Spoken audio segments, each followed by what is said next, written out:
बहुत साफ संकेत है कि बांकीपुर में बांका चल गया और भारतीय जनता पार्टी का जो मतदाता वर्ग है, नौजवान खासतौर से, उसका बुरी तरीके से मोह भंग हो चुका है प्रधानमंत्री जी से, मोदी जी की पूरी सरकार से। और ये नतीजा कहीं न कहीं ये संकेत देता है, जैसे एक बार जनमोर्चा के प्रत्याशी के तौर पे वीपी सिंह जी ने उस समय प्रयागराज से जीत हासिल की थी, वैसी ही बड़ी जीत के रूप में, क्योंकि 35 साल से बीजेपी कभी हारी नहीं वहां पर, 52,000 से जीती, 35 साल से कभी हारी नहीं।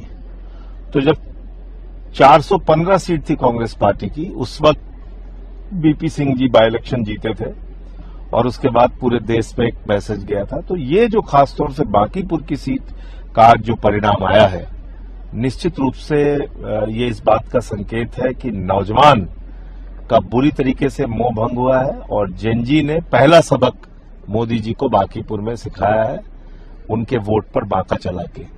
तो और दूसरी जहां तक दतिया की बात है, दतिया भी आपने देखा होगा कि किस तरह से नरोत्तम मिश्रा वहां पे मोर्चा खोले हुए थे, वो भी सीट हार गए। वहां बताते हैं कि सारे हथकंडे मोहन यादव जी ने अपनाए, सारी ताकत लगा दी, बावजूद इसकी बीजेपी वहां पे हार गई।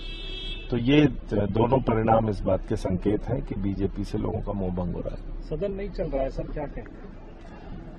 नहीं, देखिए, गृह मंत्री को आके सदन में बोलना तो चाहिए।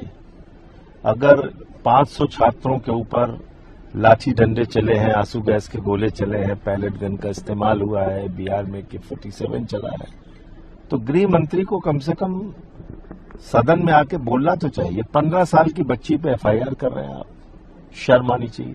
गर्मियों की छुट्टी होने वाली थी, मेरे पापा आने वाले थे, तो हम लोग सभी खुश थे। तो मैं बेड पे चढ़ के डांस कर रहा था, लेकिन वो पहले ही आ गए। फ्रीज